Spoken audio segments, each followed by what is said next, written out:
Welcome back to a Celtic State of Mind. This is a match day coverage. It is St Mirren 0, Celtic 0. This is our chance, Laura, to pull the deficit back to 4 points. It's very important that we do that. It's been all Celtic in the first half, really, apart from maybe a 5-minute spell between 35 and 40 minutes when St Mirren started coming back into it. It got a wee bit scrappy between 35 and half-time there, didn't it? Yeah, it really did. It was a weird one. It was just a kind of very nothing game. You know, you do these coverages and sometimes you wonder what you're going to talk about, and I think that was one of those matches for us. But I mean, not a terrible performance by any stretch of the imagination, just struggling to create chances, I think. Well, the thing is, you're saying struggling at nothing each to talk about something, but there definitely is a feature in having a look at the other clubs' commentary teams. Now, Tommy McIntyre, I'm guessing, is commentating on Celtic TV. I've had to bite the bullet tonight, Laura, and buy St Mirren TV. But by the way, I've got to say, right, it's an interesting insight when you hear from the other team's perspective, right? And they've been very respectful. But the highlight of the first half, and I don't know who the co-commentator is when a decision was given against St Mirren and it resulted in one of Beaton's free kicks. He basically responded with, "Oh, give us peace," which I thought was tremendous. Better than Stephen Craigan on Ross County TV, I'll give him that. But when we're looking at that first half, it has been all Celtic. But again, there was a couple of occasions at the back where you kind of grimaced because St Mirren maybe got the break of the ball. There was the instance with Stevie Welsh bringing down, the St Mirren player, which resulted in a free kick. Cameron Carter-Vickers almost got robbed by the youngster. But, when you look at the corner kick, which looked like a panic moment, Curtis Main actually took Scott Bain out of the action, didn't he?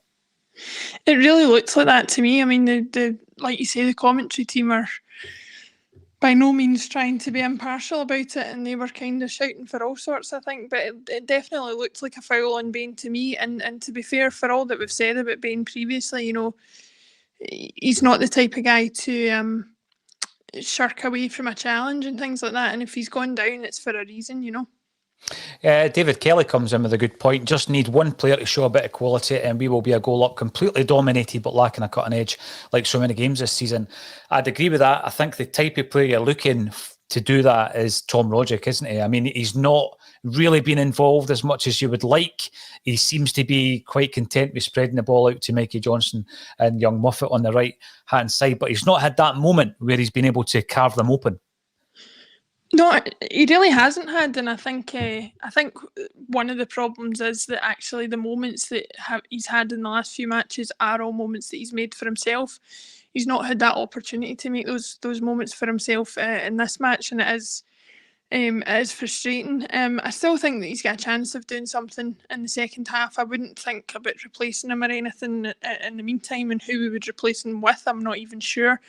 I still think he's probably got something to show. He just needs a little bit more time, a little bit more space, and he'll hopefully get that in the second half. Yeah, I mean, I'm like yourself. He's one of the players, Laura, that might not kick a ball for 75 minutes, but he's got it in the locker to actually be the game changer. So I'm like yourself. I wouldn't dream of taking Tommy Rogic off. Mikey Johnston seems to have an appetite for this. They've seen the threat, though, and a lot more of the play in the second half of the first half has gone out to the right-hand side because I think they realise that Mikey Johnston's a big threat down the left tonight. He certainly has been, and what's been interesting is him and Moffat kind of swapping over as well a couple of times and looking for those different options. But Mikey Johnston, I think we are sometimes critical of him because of how much we see of him, but opposition teams definitely fear him, and I think that in itself is worth quite a lot going into the games. If they've got a player in mind in Mikey Johnston that they maybe have to mark up with 2 or 3 players or something like that, then that's always going to be an advantage because it's going to give somebody else in the team space. So even if Mikey Johnston directly doesn't provide anything in any given game, for example, he always provides us with that space for other players because he is a cause for concern, and I'm sure Jim Goodwin thinks that and is sort of marking him appropriately. You know, there was quite a few occasions in that first half where he's waltzed past 2 or even 3 St Mirren defenders. And what we've seen in the past, Laura, is that final moment where he maybe hesitates, doesn't get the cross and doesn't get a shot.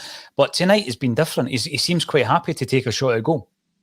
Yeah, I mean, I think it's something that a lot of other Celtic players could take note of. You know, we used to have a go at Ryan Christie a lot because he would have a shot, and okay, sometimes he wasn't the most accurate in the world, but I'm of the like sort of opinion that you don't buy a ticket, you don't win the lottery sort of thing. Okay, it might not come off 95% of the time, but if it comes off 5% of the time, then you could be talking about some spectacular goals. The only other player in the team who really seems quite comfortable to shoot in that way is David Turnbull, but I think if Mikey Johnston can add that to his game, it will make him even more dangerous. And he certainly seemed to be trying to do that in the last game and certainly in this one as well. And I would never criticise anybody for having a go, to be honest.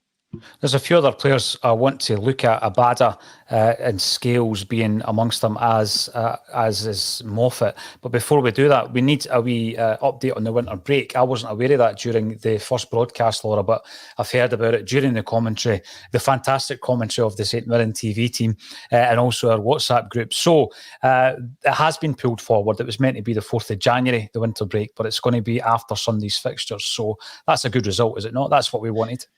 Yeah, I think it was announced like right bang on when we were on air for the pre-match about 7:30. So yeah, I hadn't seen it either. But I mean, for once we've got a situation where it looks like they've done exactly what the most sensible thing is.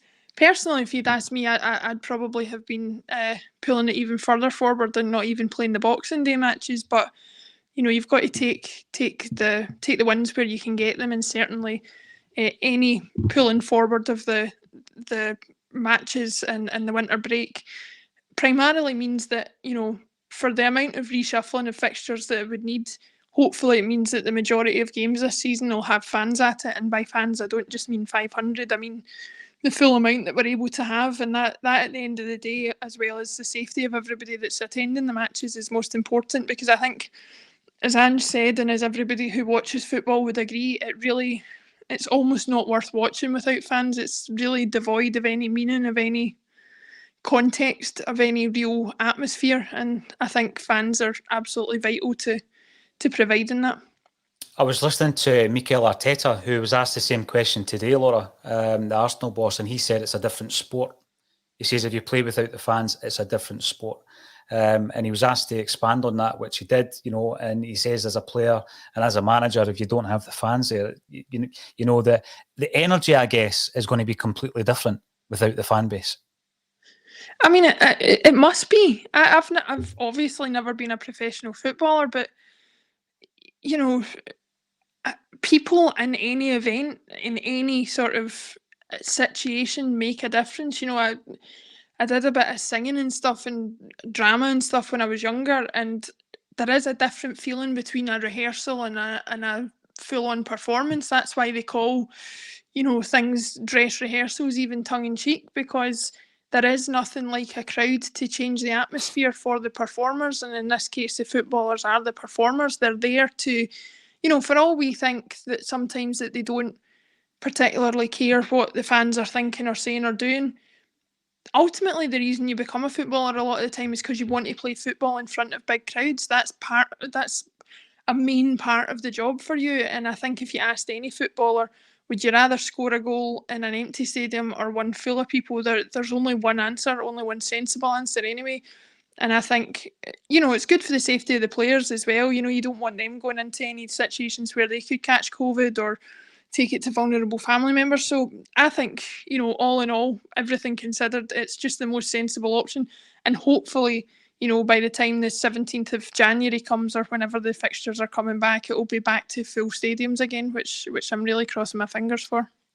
Last comment on that particular subject tonight, Laura. When you think back to the scenario where Celtic had 500 tickets for Ibrox and they were taken away at the last minute and they were used up by Rangers fans, the club, Celtic that is, basically could not offer any assurances to Rangers that we could give them X, Y or Z for the 2nd of January game. And this proves that Celtic were in the right. We knew it all along, but this is a cast iron proof. Celtic were in the right. We knew that this was a situation that was like a moving target. Anybody who's lived on planet Earth over the past 2 years realises that you can't predict what's happening from one week to the next. You could have an event booked and it be cancelled at the last minute. Anybody who suggests that the situation is anything other than that is acting in bad faith, in my sense, and in my opinion. And in that sense, I think Rangers were. I don't know what point they were trying to prove by making Celtic guarantee tickets. On the other hand, my other way of looking at it was, I remember thinking at the time that Celtic should just say yes, because, because even if it didn't happen, it wouldn't make any difference to us. But yeah, I mean, everybody knew at the time it was a ridiculous thing to demand, because we're in such a fluctuating situation. We were hoping that by this time it would not be the case, but it's proved to be the case. Celtic were right to stand their ground and say what they said. And really, we just need to crack on with the situation as it is. But yeah, Rangers making any demands at that time was just beyond a joke, really. Yeah, absolutely. Now, we've spoken about Mikey Johnston, Laura. Pretty enthused, actually, by his first half performance. If anyone's going to cut open the St Mirren defence, I wouldn't bet against them. Moffat on the other side, how do you think he's performed? He's had plenty of the ball. Yeah, he's done well. That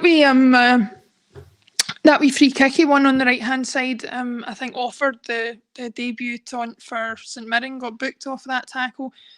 He's just playing with that kind of lack of fear that a player of his age and his experience does, and you just love to see it. You love to see a young guy going out there and just trying to stamp his authority on the game, which I think he's trying to do. One of the things I'm really enjoying about his performance is he's making all these runs that Jota would make, that Abada would make, that Forrest would make, which just shows you the way in which the training that Ange is implementing is being sort of fed down through the club into the B team, into the youth teams, for exactly this type of scenario, so that when Owen Moffat's required because of injuries or suspensions or whatever, he can come in and slot in like a jigsaw piece. And so far, he seems to have been doing that. I would keep him on for at least part of the second half, because I think he has proven a threat.